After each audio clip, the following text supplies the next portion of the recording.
In 1975, Akron built a $100 million palace where thousands gathered beneath a glass atrium and children tossed pennies into an orange-tiled fountain. A mall so beloved, it appeared on PBS and in music videos. Today, it is rubble beneath Amazon's vast warehouse. How did Ohio's most iconic gathering place become the country's most photographed ruin? And what does its fall tell us about the price of lost community? Construction began in the early 1970s on Akron's southwestern edge, where city officials and Forest City Enterprises envisioned something beyond a shopping center, a destination that would anchor a growing community. On August 6, 1975, Rolling Acres Mall opened its doors with Sears as the flagship anchor, flanked by 21 stores that ranged from Walden Books to Tom McCann.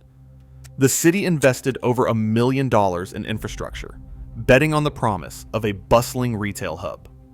By the end of that first year, the mall had nearly doubled its store count, swelling to 50 as retailers rushed to claim space.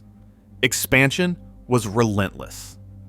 JCPenney arrived in January 1976 with a sprawling 178,000 square feet, two-level store, followed that summer by a three-screen general cinema theater.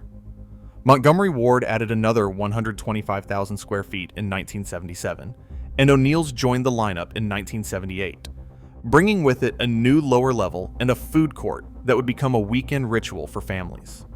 By the early 1980s, the mall's footprint had grown to 1.3 million square feet, an indoor city with wide promenades and soaring skylights. At the heart of Rolling Acres stood the Court of 12 Trees, an atrium filled with live ficus trees, lush planters, and an orange-tiled fountain where children flicked pennies and made wishes. Natural light streamed through the glass ceiling, warming the greenhouse air and turning Northeast Ohio's gray winters into a year-round oasis. The bubble elevator glided between floors, a favorite for kids, and a marvel for first-time visitors.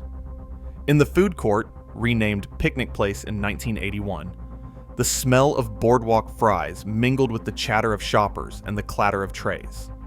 The mall's design invited people to linger, to meet friends under the skylights, or stroll beneath the trees, making it as much a gathering place as a marketplace. By 1995, Rolling Acres reached its high watermark with the opening of Target as a fifth anchor, connected by a new corridor.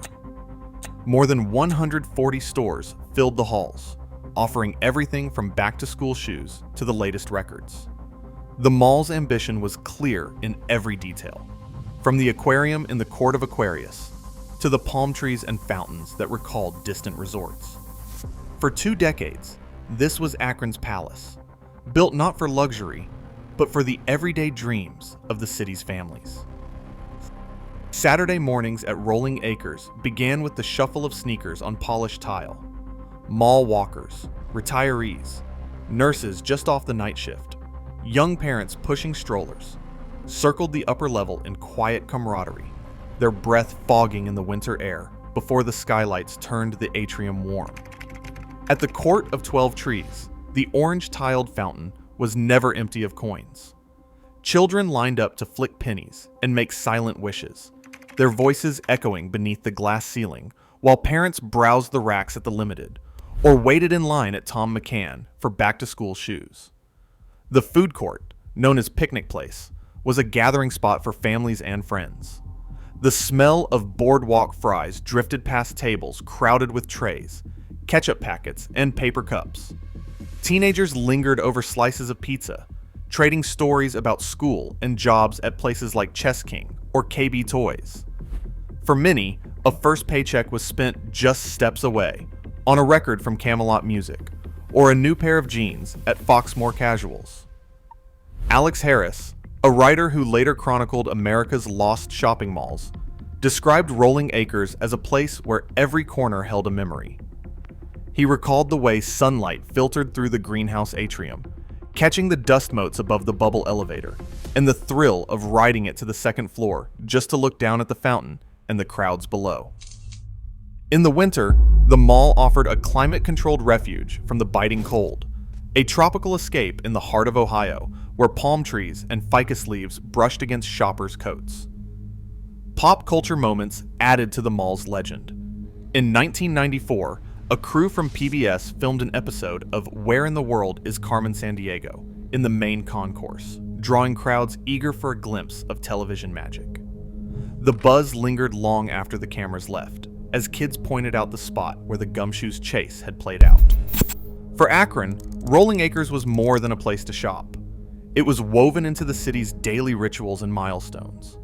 Birthdays celebrated at the food court, first dates at the cinema, holiday photos snapped under the skylights, all became part of the mall's shared history. Memories endure in the voices of those who walked its halls. A former mall walker remembers the steady rhythm of her morning laps, the comfort of familiar faces.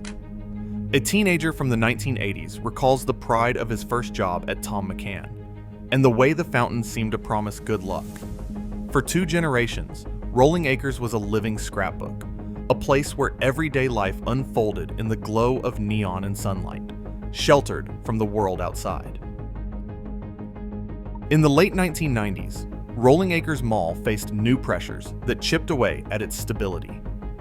Shoppers began drifting towards Summit Mall, which underwent a major renovation in 1997, introducing brighter corridors and a fresh set of national brands.